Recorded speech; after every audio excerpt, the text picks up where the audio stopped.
So can somebody tell me how much we started out with in the beginning? Remember? $2,400.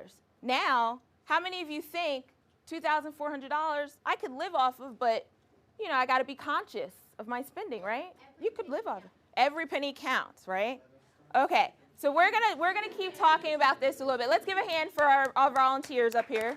Thank you guys. Thank you. Thank you guys. Thank you guys. Thank you. Thank you. All right. Now, you guys can take your seats. Thank you.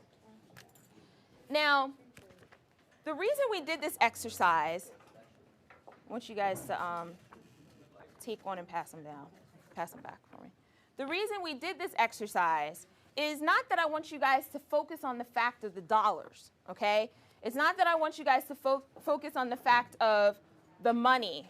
You guys might have to grab some from over there. Maybe take one and pass it back.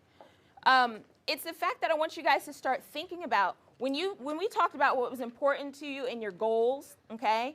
One of the goals is eventually, yep, the extra ones you guys can pass over here. One of your goals is that eventually you guys see yourselves moving out on your own, okay? So the reason we did this exercise is just to get you guys to start thinking about what that means. What are some of the responsibilities you might have, okay? It doesn't mean that if you make $2,400 or less that you can't be successful and you can't live off of that. You can, okay?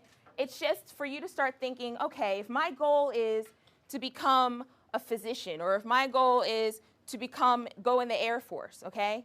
These are some of the things that even once I reach my goal, the responsibilities that I'm going to have and the things that I have to think about. Did you need one? I'm sorry. Now, the handout that I passed out deals a little bit with the activity that we just went through. If you look at the top, that was a $2,400 example that I gave to all of you, okay?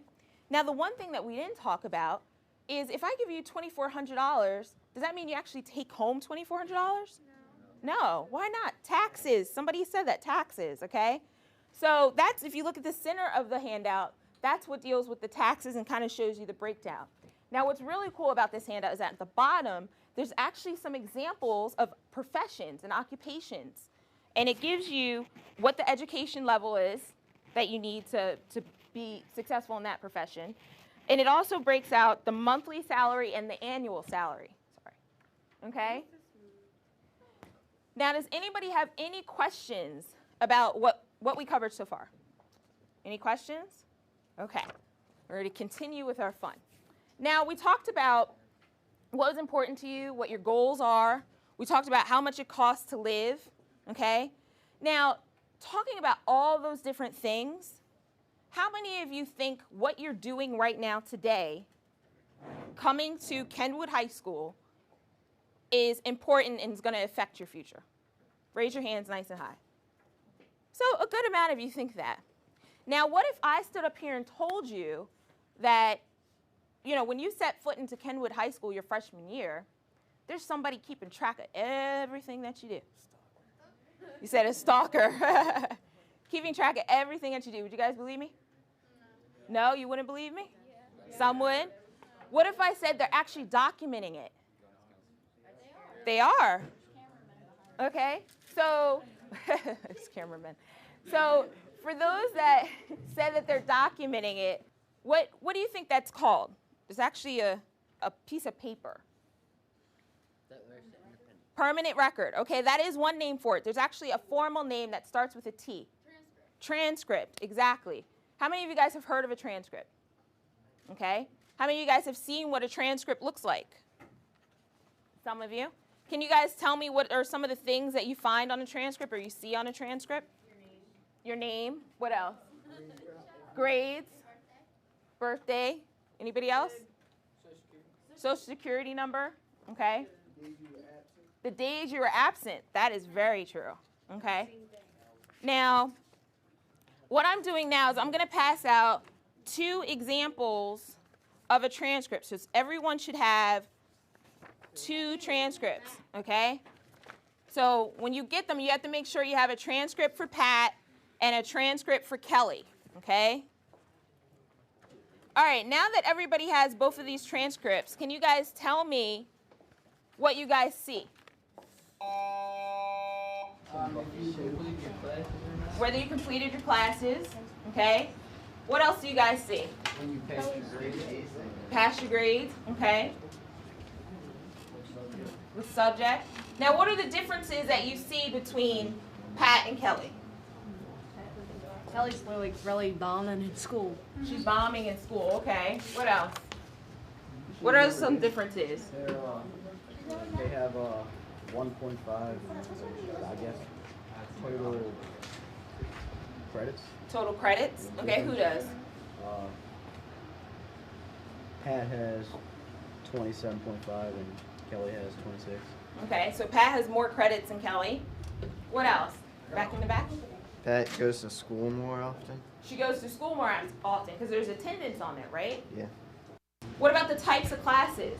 What types of classes is Pat taking? Pat's taking honors and GT. Right, honors and GT. Kelly is taking standard classes, right? What about extracurricular activities? Does anybody notice that goes on your transcript? Over to the left-hand side. So Kelly doesn't have any extracurriculars, and Pat does, okay? Now, we pointed out that you see attendance, grades, types of classes, extracurriculars. Now, we're going to play another little game. We as a class are a company. That's my phone. Ignore the phone ringing.